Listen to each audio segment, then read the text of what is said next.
YouTube, what's going on? Mike here. Checking in for another week. Today's Friday, 9:45. Getting my day going. I already been to one job. About to head to the next. I'm headed to it's like a hair salon for one of my customers. She's got a couple washers in there. Got some issues with them. So I'm gonna go there first. And then she has an issue with her fridge at her house, so I gotta do that afterwards. Appreciate all the people that's subscribing, people that's liking the videos. I'm gonna get my sound right eventually. I just gotta get the equipment and looking into it. I've been doing this from my phone. It's a Samsung Galaxy S9 Plus. So yeah, I'm gonna do my best, pretty much. So this week I wanted to talk about a couple things that I've been dealing with, and this is probably the downsides of I don't want to say appliance repair, but on running your own business. But I mean, you learn from it as well, but sometimes it's just stuff that you can't learn from. So yeah, this week I had a couple recalls that I had to get back to. That kind of just got on my nerves.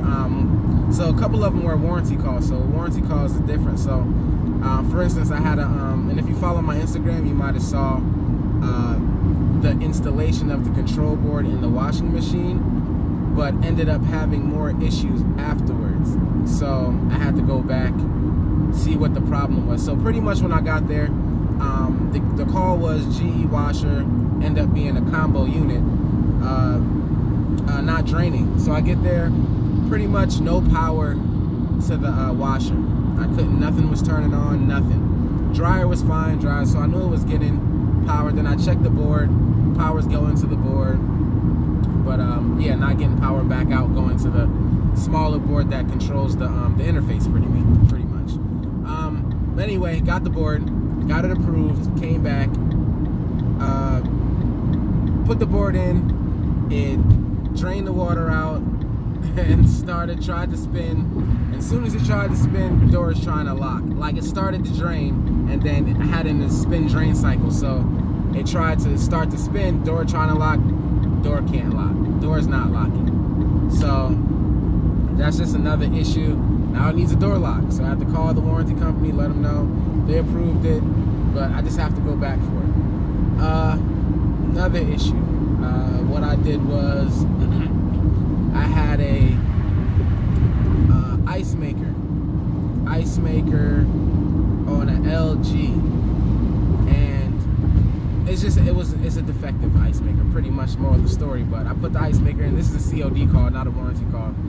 And I had the ice maker on the truck, put it in, no problems. It turned it on, tested everything, the fans and everything. Everything was working. Customer calls back saying he's got an error code for the ice. Well, when I looked up the code, it's for the ice fan, but it's for the sensor as well. I knew I checked the ice fan before when I was there, so I knew it wasn't the ice fan. Ended up being a sensor in the ice maker. So I had to reorder that. I know I said I was gonna take care of that, but busy, man. I've been busy. So, but I wanted to catch up with you guys, let you know what's going on. So, yeah, that's another one I have to go back to. Had to reorder a part. So, yeah, and was there another one this week? I'm trying to see if there was another one that just got on my nerves. Yes, there was. It was a Whirlpool washer. I installed dampers in it last week. It was fine. They used it, and then this week they called back saying that it's shaking. Now it's shaking again. So I go back, ends up being the gear case shaft is loose. So the basket is loose. So I had the top up, watching it in the spin cycle, and when it's spinning, that tub is just erratic on the inside. It's not even, the suspension is fine. So it happens like that sometimes. That was a warranty call, so a lot of times I don't know if they're gonna fix it or put more money into it. It's not like the most expensive machine, but we'll see how that goes. And certain warranty companies when you get a recall and you need to add another part, it takes longer to pay after you install the part and submit it again. So sometimes that's just how it is. Some warranty companies are not like that. I'm just speaking for a few. In my area, I do a couple, like I said in other videos, and I'm just starting to do more work for Old Republic Home Warranty. They're a good company to get with too. They pay 14 days, 2 weeks. So yeah, it's like I've been trying to work more on my COD calls and trying to get my COD calls up. I want to say within the last 2 weeks, I've gotten more COD calls just by, I haven't been doing anything different, but I've been responding to my Yelp calls a lot faster, and that's how I get a lot of CODs. And then, like I said, through warranty, be getting CODs like that. But yeah, one thing with home warranties, you'll get a lot of COD opportunities when they don't cover certain things. So, but what that entails is that when you do those jobs, they turn into COD calls. So you have to warranty those parts after that, which I'm sure most of you guys know how that goes. So yeah, that's the only thing that's been really getting to me this week. It's been very busy. I think I'm just now starting to slow down from better half, like yesterday and today. Yesterday I had 6 calls, today I only have 5 calls. And why I say it's slowing down, because my next week I only have maybe 3 calls for Monday and like 1 call for Tuesday. So when I'm slow or when I'm busy, I'm usually booked out all the way till Wednesday of next week or Thursday of next. Booked, full days booked. So right now it's not like that. We'll see how the weekend goes with calls coming in, but that's one thing you have to expect if you are running your own business in appliance repair, is that they're gonna be up and downs, and you have to make sure you manage your money properly. And I don't know how many times I've stressed that, and you'll be fine. When TMM did the video on I keep bringing it up, the pay of certain technicians and what stage you're at.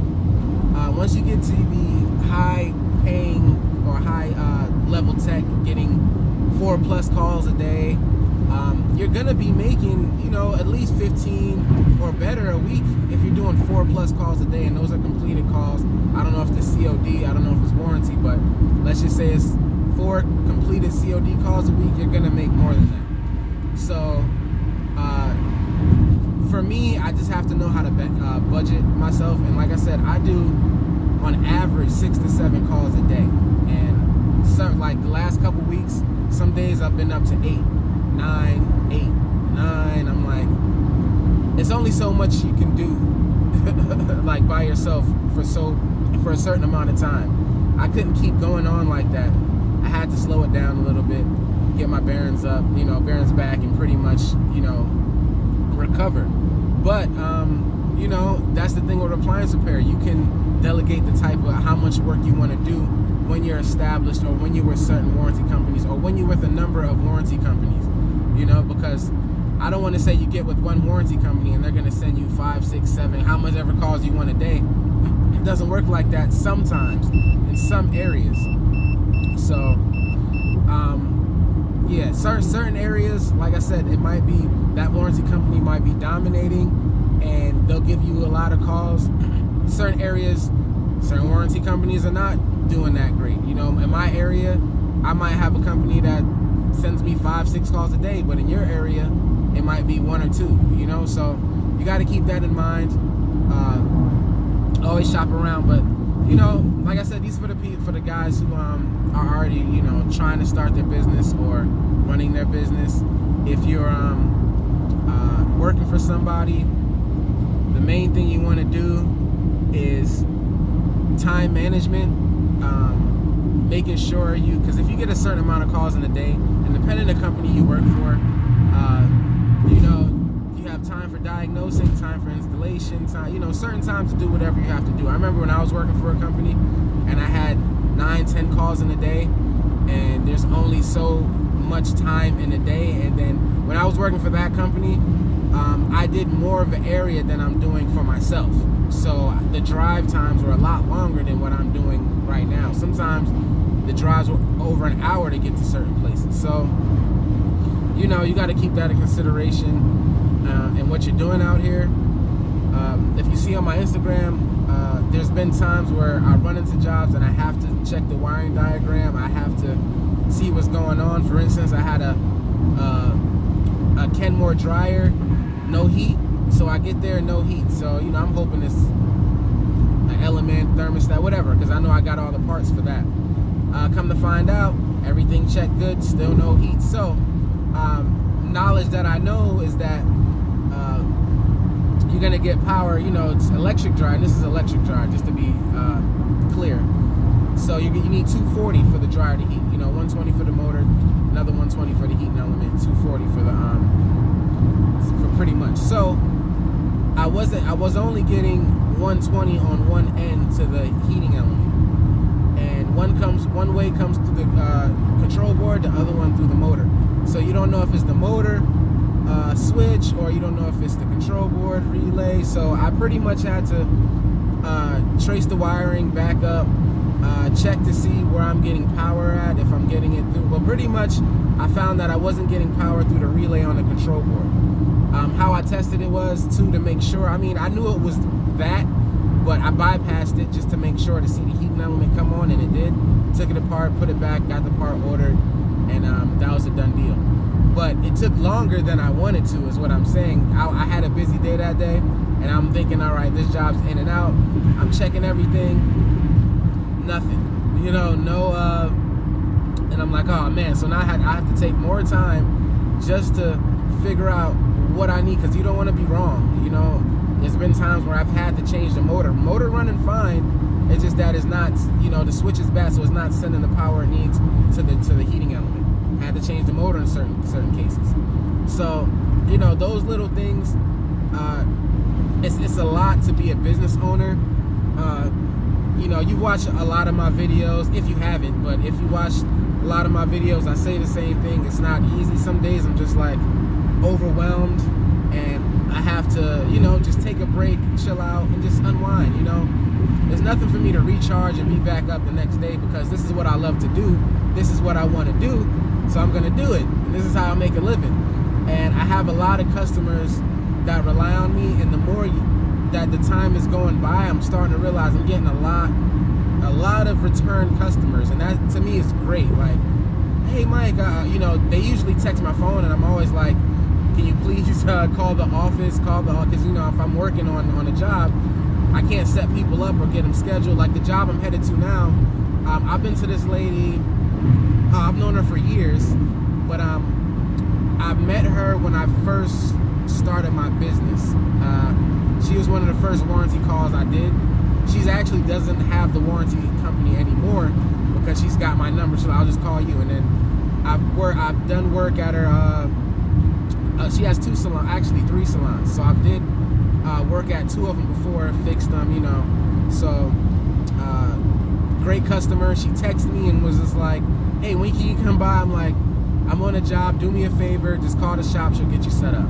And that's pretty much it. So a lot of times I have to divert customers to my office number, and some of them, especially the ones that, you know, some certain customers like to have a personal relationship with you, and I try to keep it to a minimum, because I'll tell you this much, in the service industry, customers are quick to switch on you. They'll be your best friend today, something doesn't go right or something they think is not, they'll be your worst enemy tomorrow. So, but the main thing is you got to make sure you do right by the customer. I had a defrost drain job the other day. No, I'm sorry. A defrost GE side-by-side, a defrost issue is a defrost heater that I had to replace. But the call came in as, it's a COD call. Previous warranty customer dropped the warranty company, or no, I'm sorry. He said they didn't cover his fridge in the garage. So he just called me directly. He still had the warranty. And see, that's what I'm trying to say. If you do good work, they'll call you outside of what they, you know, outside of the warranty. So good money on that job too. But side by side GE refrigerator. He said it's not cool in the fridge section. Freezer's fine, but fridge section is not cooling properly. So I get there, and I'm looking, just looking and opening the fridge, open the freezer. As soon as I open the freezer, I see the frost in the back. I'm like, I already know what it is. Okay, so we take everything out of the freezer, defrost it, and I always tell people after I'm done this job, because I always defrost it to get them, give them a good head start it can start cooling efficiently. Is if you don't defrost it, I mean, you're gonna get a recall. Pretty much is that it didn't have enough time to get all that excess ice off, so it can properly cycle properly and cool efficiently. So pretty much he was calling. He's the type of customer that 2 hours later, oh, it's not cooling, the temperature still. I'm like, give it more time. I kind of had to babysit him with it throughout I was like 6 o'clock at night. Oh, it's still happening. Like, wait till tomorrow in the morning. Oh, it's 7:45. Wait till he comes back. Oh, it's 6:40. Until later that day, it's like, oh, it's -1:34 or something like that. I'm like, okay, you're good to go. So this is texting back and forth, letting him know what's going on. And I tried now to send customers a text message with a link to my Google to leave a review. And first thing he says, will do. I love the correspondence and the updates and keeping up with me. I'm like, yeah, sometimes you got to do that with certain customers. I mean, it's a defrost issue. I knew it was going to cool down, no problem. I wasn't worried about that. But especially for it being his garage refrigerator, I'm like, man, you should be all right. But situations like this happen. And sometimes you have to babysit the customer and let them know it's okay. Sometimes it might be annoying, but COD customers, they pay out the pocket, so I make sure I put them at the utmost respect, because at the end of the day, and that's those customers actually, not the one that